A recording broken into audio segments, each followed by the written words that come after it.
Brady. Yeah, so I'm Peter Wilson. I served time at both these great institutions before emancipating myself early in the year. Google and Microsoft is kind of interesting topic because everybody asks me, what's it like? What's the difference? How are they the same? And the deal is, Google versus Microsoft is actually a proxy for something much more interesting, which is old versus new. Right? And when we talk about Google versus Microsoft, we really talk about old versus new in terms of how computer applications are developed, deployed, paid for. And it's also the first really big battle between the Microsoft proprietary software model and Google, which is the first super-scale company built on open source. So it's kind of fascinating for those reasons. It's a whole nother 5-minute talk to explain to you why cloud computing is going to win. So kind of take my word that it will. The short explanation is when the bandwidth of your network connection and the reliability equals that of your monitor cable, there's no financial reason to have a PC on your desktop anymore. So the crux of my argument today is if you understand the cultures and what these organizations stand for, then you can predict how they will act.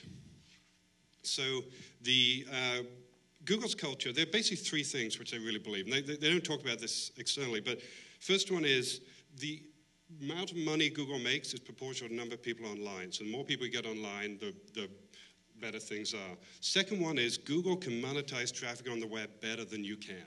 Right? So it makes sense if there's a lot of traffic, they will help you monetize it and they will share that money with you better than anyone. And they're really great at leveraging the community from everything from open source developers to localization to search quality. Microsoft, on the other hand, has a completely different set of things that drive their business.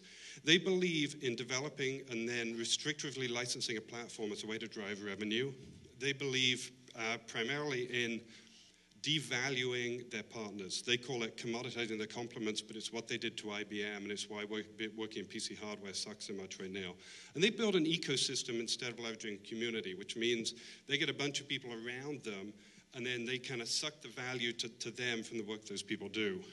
So how does this play out in a number of scenarios? One is search. Microsoft ignored search initially because it's an application, not a platform. They realized too late that it was a platform for making money, and now they're doing these sort of unnatural actions to compete, like offering Rupert Murdoch lots of money not to put his content on Google. Number two, browser. Let's talk about the browser and the operating system. So this is kind of fascinating. Microsoft is all about the platform. They want 80% plus market share, and then they will monetize it. Google's kind of smart. They say, we don't really care about the platform. All we want to do is ensure that it's open so that our content and our apps can flow through. So you get this really interesting asymmetrical competition. There's also an advantage if you produce an operating system, you get Microsoft's customers to demand to get their operating system cheaper. So the thing that Google's realized, which is so interesting, is that they don't need to win on Microsoft terms in order to win. Right? Chrome is at about 3% market share, but they're winning because web apps run better in every browser because of their leadership. Then the last one is Office and apps. Seems obvious to me that in Microsoft Office, a classic innovator's dilemma. Microsoft spent the last 2 years adding a bunch of features, which frankly I don't think anybody cares about. Google spent the last 2 years building an application suite which has collaboration and easy deployment available everywhere. So what should Microsoft do? Firstly, stop with the client-server stuff. Right? It's been 10 years since the dot-com boom, and they're still building fat clients and fat servers. They should be building a great cloud operating system with tools and leverage the development stuff they have, and build a small client operating system with a fast browser which you can plug into the public internet without having to buy virus software. Take that back to, if anybody knows Sinofsky, tell him that's what he should do. And then attack Google where they're weakest, and there's lots of seams. So what should Google do in this fight? Well, they're kind of winning, so not fucking it up would be a great start.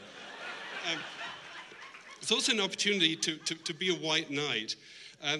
While they've created some great businesses, there really are some people who are hurting, particularly around content, around news, and around music, where there's a lot of value in these businesses which is not being expressed on the web. And it seems to me Google could use their scale and their innovation to help these businesses to build a safe place where they can be fairly rewarded on the web.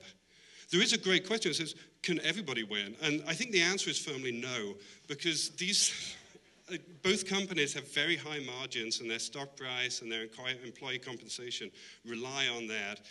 Google needs to keep growing. Microsoft needs to find new businesses. And so they're both clearly in each other's crosshairs. So thank you very much.